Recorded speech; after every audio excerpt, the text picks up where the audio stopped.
제가 대도시를 피해서 시골로 내려간 소신이라 가지고요. 네.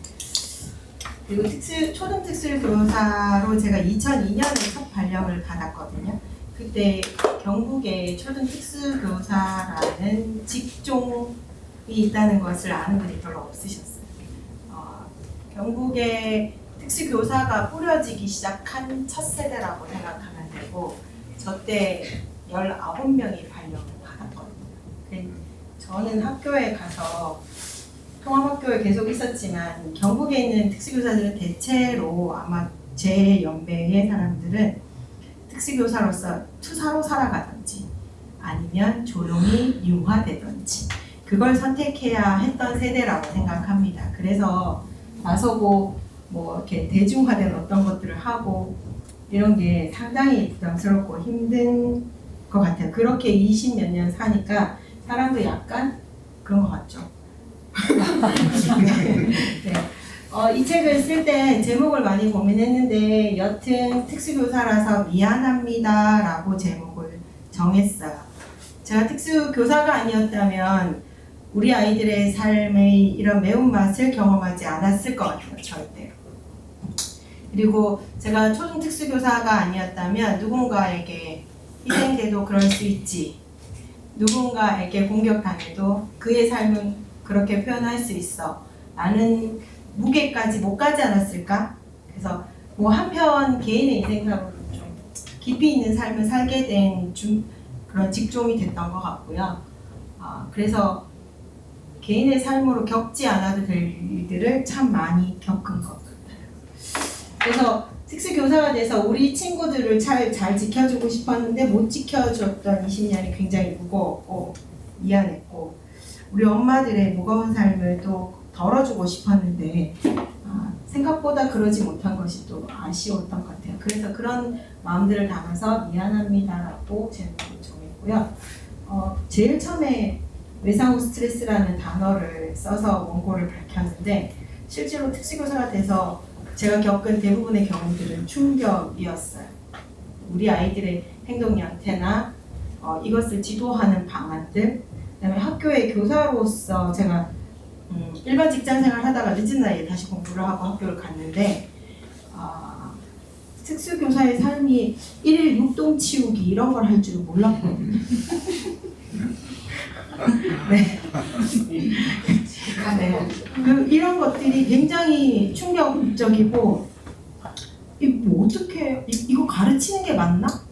이게 교사로서 월급이라는 걸 제가 매달 꼬박꼬박 받는데 이게 받아도 되는 역할이 맞나? 이런 걸 고민할 만큼 거기에서 출발됐던 다양한 것들이 많고, 뭐 여러 가지 있지만 통계에도 뒤에 나와 있는데 뭐 많이들 보셨을 거예요. 특수교사 중에 과연 우리 아이들한테 안 맞아 보거나 그런 경험이 있을까? 소리 지르는 건 기본이고, 네. 그러다 보니 이제 개인의 인생사에서는 굳이 경험하지 않아도 되는 일들을 많이 겪었던 것 같아요. 교권에서 사각지대, 내 교권을 지키려고 하니 아이의 인권이 드러날 것 같고, 네. 그런 부분들 때문에 늘 그 사각지대에서 어느 정도에서 나의 그림자가 나타나야 하는지, 숨겨져야 하는지, 드러나야 하는지 이런 것들을 고민했고, 특수교사가 돼서 가장 많이 갖고 싶었던 게 초능력이었어요.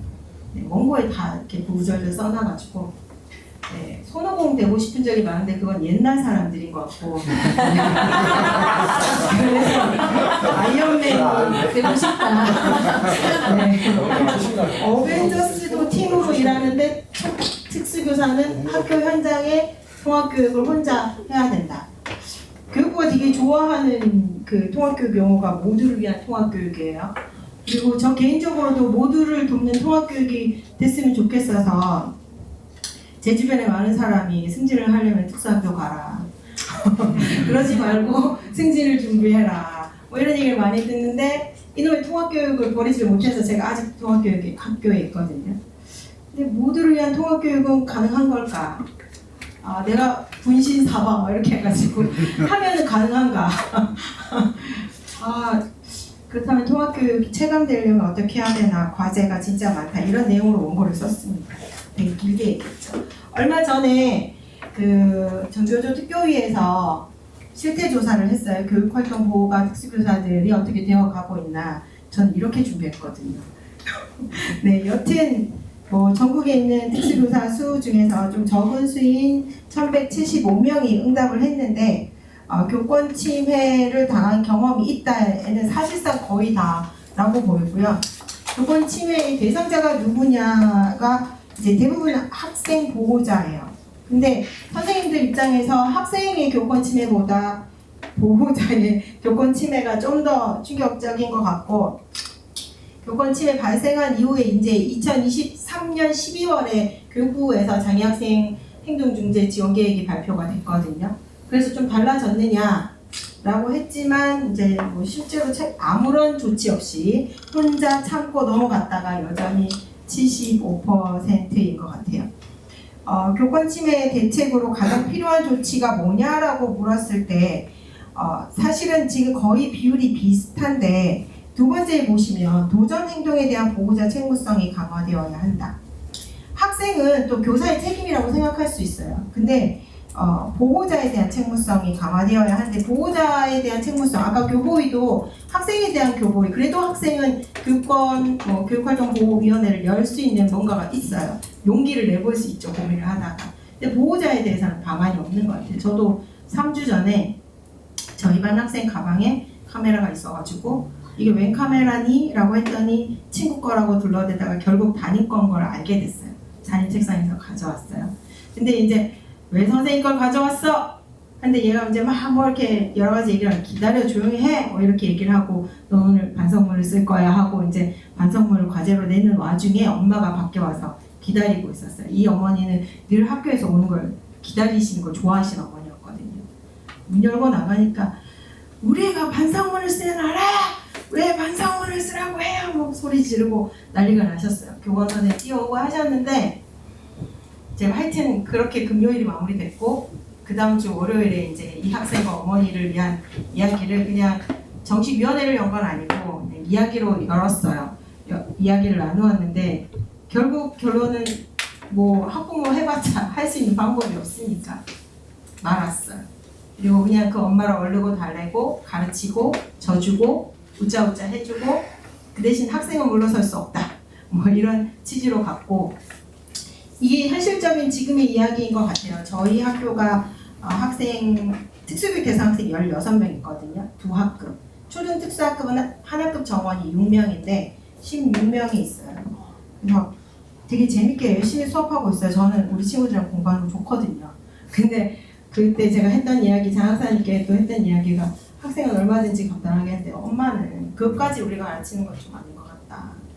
네, 근데 솔직히 여기 교권 실태 조사에서도 제가 이제 뒤에 얘기하려고 했던 게 교육부에서 장애학생 행동중재 가이드라인이 나왔어요. 이 가이드라인에 보면 제가 답답해서 여기 나오는데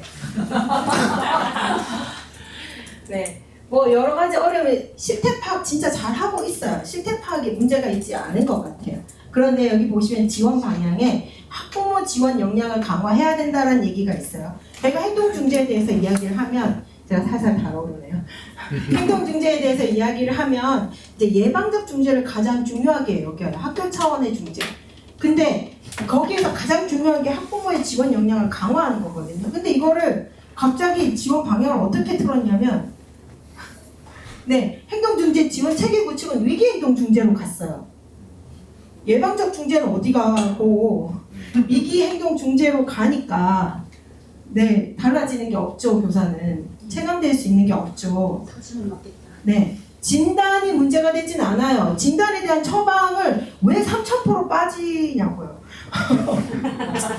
정작 중요한 메인 빙산이라고 했을 때 밑에 있는 이 빙산은 하나도 안 건드리고 위에 것만 계속 쪼고 있어요. 그럼 뭐가 달라지겠냐고요.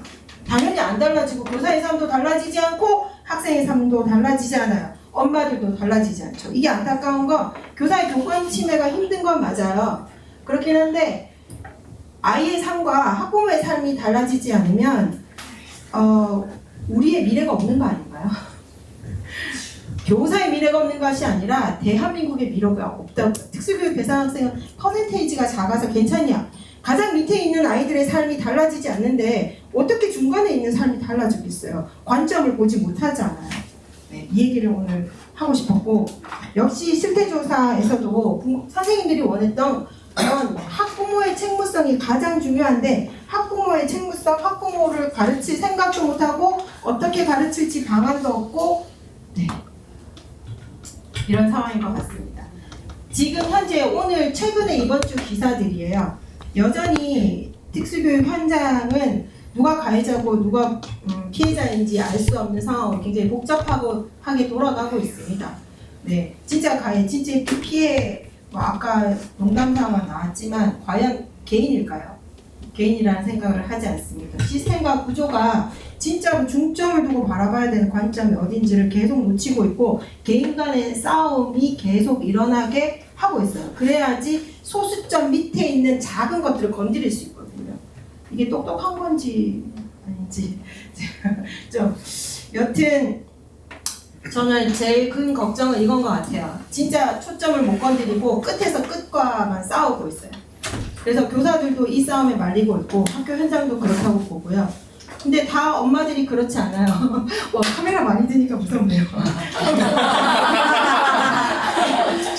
네, 선생님들도 그래요. 통합학교 선생님들도 이 일이 있고 나서 우리 아이를 맡게 되면 무조건 경계하고 두려워하시는 분도 계시고 더 끌어안는 분도 계세요. 상대적으로. 특수교사도 안 당하려고 일단 방어적인 분도 계시고요. 그럴 수 있기 때문에 더 많이 준비하고 더 많이 안아주는 선생님도 계세요. 엄마들도 선생님 힘드시죠? 제가 뭘 거두면 좋을까요? 하는 분도 계시고, 니 하나 숨만 잘못 쉬어봐라 가만 안 둔다 이러시는 분도 계세요. 결국은 제가 제일 고민되는 건 양극화인 것 같고요. 시청하는 동료들이 길을 잃지 않기를 바라면서 감사합니다.